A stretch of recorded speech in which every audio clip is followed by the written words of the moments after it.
Oke,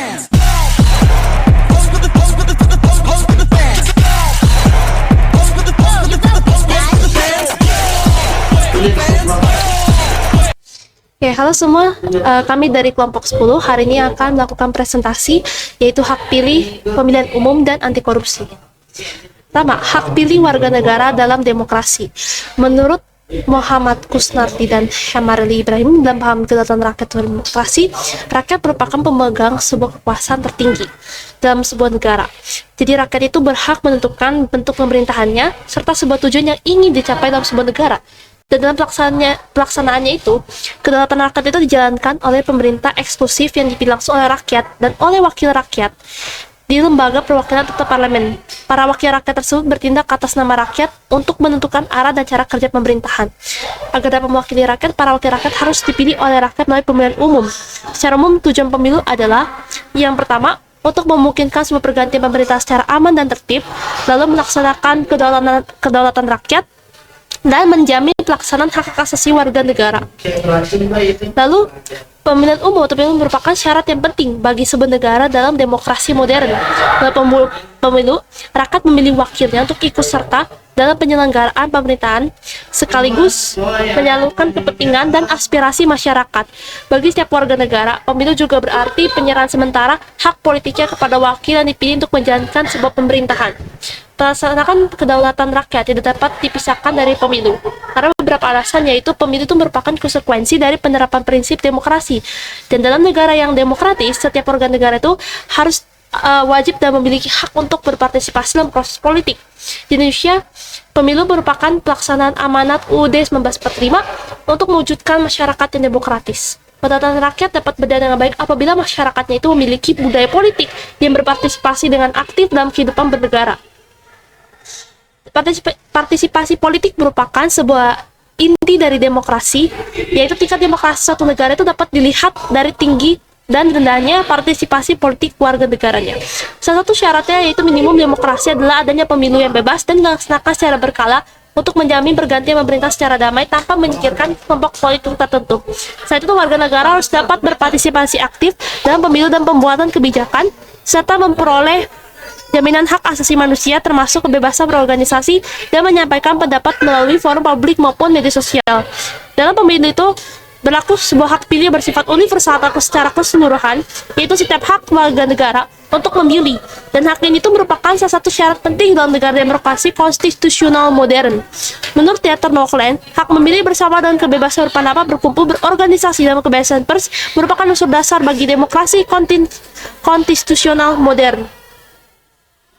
Salah satu pendaftaran pemilih dalam pemilihan umum yaitu seperti kedaulatan rakyat, maka seluruh aspek penyelenggarannya pemilihan umum harus dikembalikan kepada rakyat untuk menentukannya. Tidak adanya jaminan hak terhadap warga negara memilih pemimpin negara merupakan satu pelanggaran terhadap hak asasi.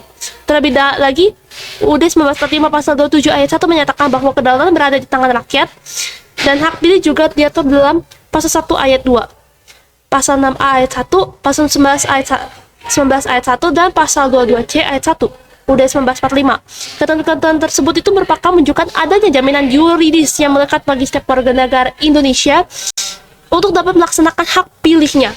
Ketentuan tersebut menegaskan bahwa segala bentuk produk hukum perundang-undangan yang mengatur mengenai pemilihan umum sudah seharusnya membuka ruang yang seluas-luasnya bagi setiap warga negara untuk dapat menggunakan hak pilihnya dalam pemilihan umum. Dan di sini kita juga bisa kalau UUD 1945 itu telah menjamin hak pilih warga negara Indonesia dalam pemilu. Namun pelaksanaannya masih menghadapi berbagai kendala, terutama terkait ketidakakuratan daftar pemilih.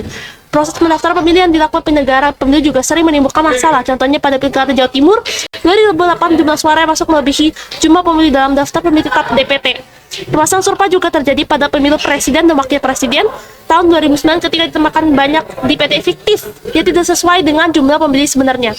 Kasus tersebut kembali terulang pada pilkada lagi di Jawa Timur pada tahun 2013 dengan tingkat kecurangan yang cukup tinggi dan luas di berbagai tempat pemungutan suara. Berbagai persoalan tersebut menunjukkan bahwa sistem pendaftaran pemilih itu perlu dikelola dengan lebih baik lagi agar masa DPT yang dapat mengancam hak konstitusional warga negara untuk memilih pemimpinnya tidak terulang kembali. Di sini ada prinsip komprehensif, berarti daftar pemilih harus mencakup seluruh warga negara yang memenuhi syarat, baik yang berada di dalam maupun luar negeri, tanpa adanya diskriminasi berdasarkan politik, suku, agama, kelas atau alasan lainnya. Prinsip akurat berarti data pemilih harus benar dan lengkap, meliputi nama, umur atau tanggal lahir, status perkawinan, dan harus bebas dari kesalahan. Prinsip mutakhir berarti daftar pemilih harus selalu diperoleh berdasarkan kondisi baru, seperti telah berusia 17 tahun pada hari pemungutan suara, atau sudah pernah menikah, atau bukan anggota TNI atau Polri, perubahan alamat maupun status meninggal dunia. Iya, ya, Selanjutnya, apa itu korupsi? Korupsi berasal dari kata Latin corruptio yang berarti kebusukan, penyimpangan, atau ketidakjujuran. Secara umum, korupsi adalah perbuatan menyalahgunakan kekuasaan, jabatan, atau wewenang untuk memperoleh keuntungan pribadi maupun kelompok yang dapat merugikan negara atau masyarakat. Pengertian anti korupsi. Pendidikan anti korupsi merupakan salah satu upaya pencegahan korupsi yang dilakukan melalui proses pendidikan. Tujuannya adalah membentuk generasi yang memiliki karakter jujur, bertanggung jawab, dan berintegritas sehingga mampu menolak segala bentuk tindakan dalam kehidupan sehari-hari maupun di lingkungan kerja. Selanjutnya, ada faktor internal dan eksternal dari korupsi. Faktor internalnya memiliki sifat tamak atau rakus, yang berarti keinginan untuk terus memperkaya diri meskipun kebutuhan hidup sudah tercukupi. Sifat serakah ini menjadi salah satu penyebab utama seseorang melakukan korupsi. Yang kedua, moral yang lemah. Kurangnya integritas dan kejujuran membuat seseorang mudah tergoda melakukan korupsi, terutama ketika ada kesempatan atau pengaruh dari lingkungan sekitar. Yang ketiga, gaya hidup yang konsumtif, yaitu adalah keinginan memenuhi gaya hidup yang tinggi tanpa didukung pendapatan yang memadai, dapat mendorong seseorang mencari jalan pintas termasuk melakukan korupsi. Selanjutnya yang B, aspek sosial, yaitu pengaruh keluarga dan lingkungan. Lingkungan yang mendukung atau membiarkan penyalahgunaan wewenang dapat mendorong seseorang melakukan korupsi. Dan kurangnya penanaman nilai kejujuran juga meningkatkan risiko perilaku korupsi. Selanjutnya yang faktor eksternal. Yang A, aspek sikap masyarakat.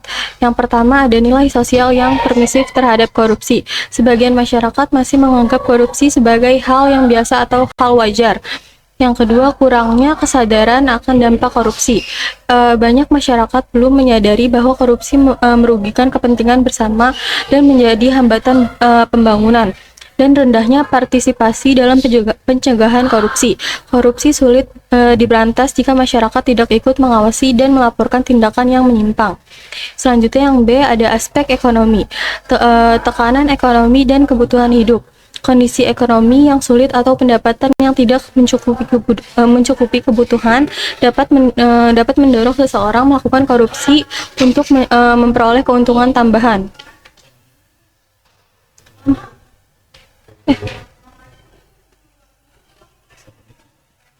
Nggak bisa. Nggak bisa. Udah.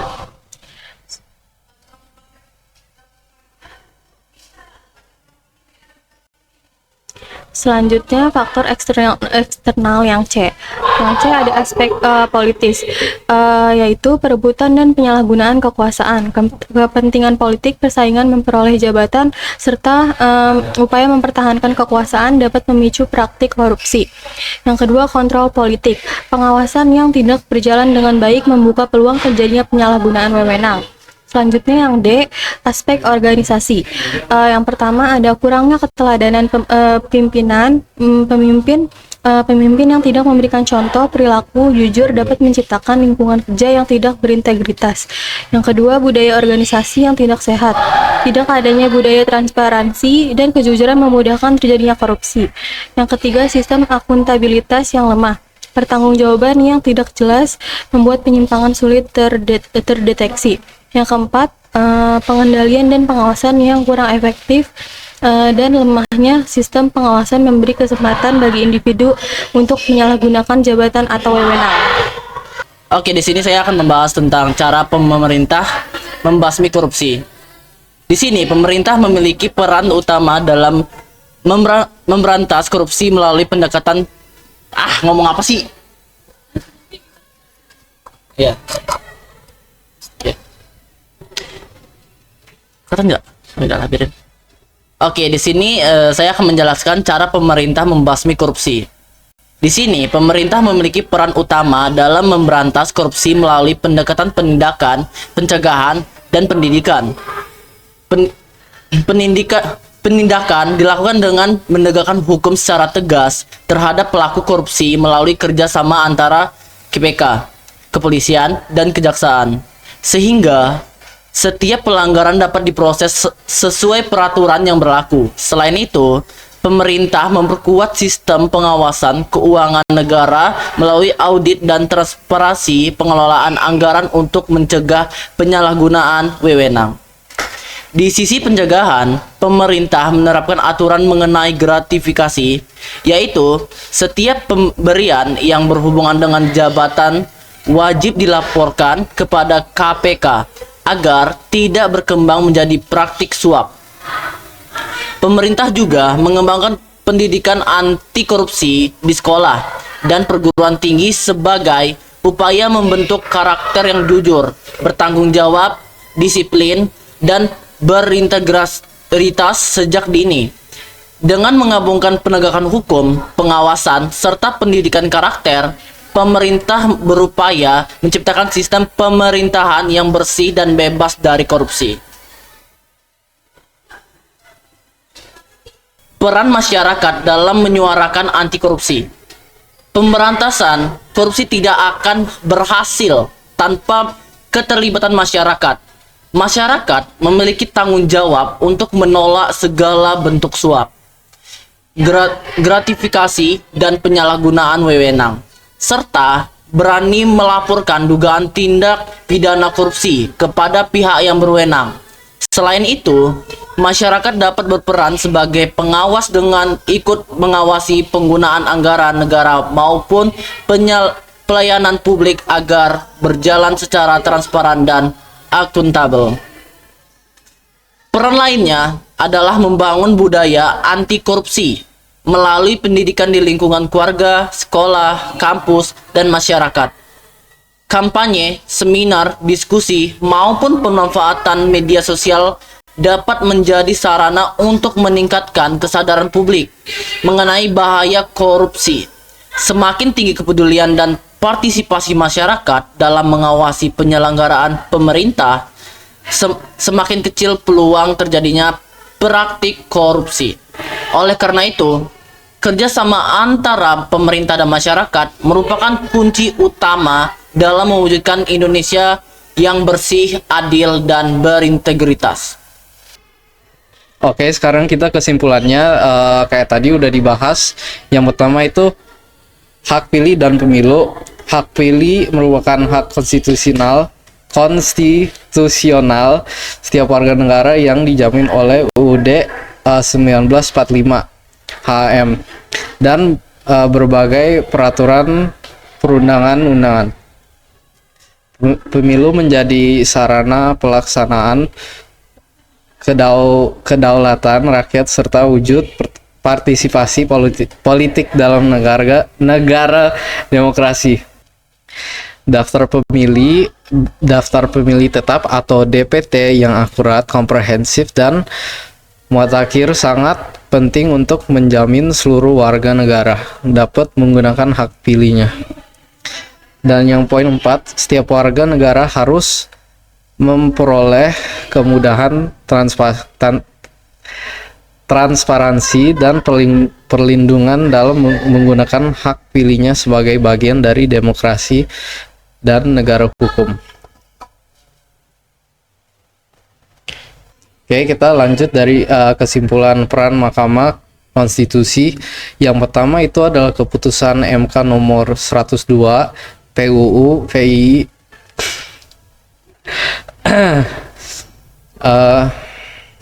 Oke. Kita mulai dengan yang poin ke-1 dari keputusan MK nomor 102 itu menjadi terobosan penting dalam melindungi hak pilih warga negara yang tidak terdaftar dalam PDT. Dan poin kedua adalah MK memperbolehkan penggunaan KTP, KK, atau paspor sebagai identitas untuk menggunakan hak pilih dengan syarat tertentu. Putusan tersebut memperkuat demokrasi, menjamin hak konstitusional warga negara serta menunjukkan peran MK sebagai penjaga dan penafsir konstitusi. Dan yang poin keempat itu keberadaan MK membantu menciptakan keadilan, kepastian hukum, dan perlindungan HAM dalam proses pemilu.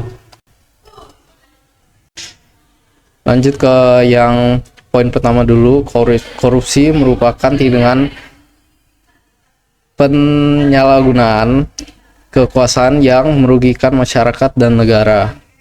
Dan poin kedua adalah faktor penyebab korupsi berasal dari faktor internal serta keserakahan, bener nggak? Moral lemah, gaya hidup konsumtif. Dan faktor eksternal adalah lingkungan, ekonomi, politik, dan serta organisasi. Poin ketiga adalah pendidikan anti korupsi bertujuan membangun integritas, kejujuran, tanggung jawab, dan kesadaran hukum sejak dini. Poin keempat adalah mahasiswa sebagai generasi penerus bangsa harus menjadi agen perubahan yang menolak perilaku koruptif dan mendukung budaya anti korupsi. Oke, kita lanjut ke ini adalah kesimpulan secara keseluruhan. Jadi dari materi yang telah dibahas dapat disimpulkan bahwa hak pilih merupakan salah satu hak dasar setiap warga negara yang harus dijamin dan dilindungi oleh negara.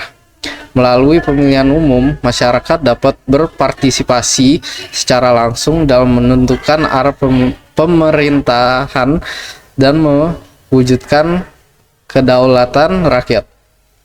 Dalam proses tersebut, Mahkamah Konstitusi memiliki peran penting dalam menjaga hak konstitusional warga negara, terutama ketika muncul permasalahan yang berpotensi menghilangkan hak pilih masyarakat.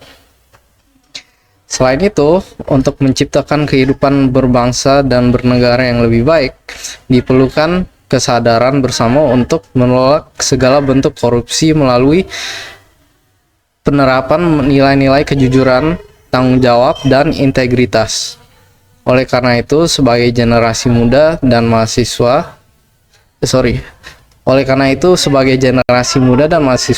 tidak hanya dituntut untuk memahami hak dan kewajiban sebagai warga negara, tetapi juga berperan aktif dalam menjaga demokrasi serta membangun budaya anti korupsi demi terciptanya Indonesia yang lebih adil, demokratis, dan sejahtera.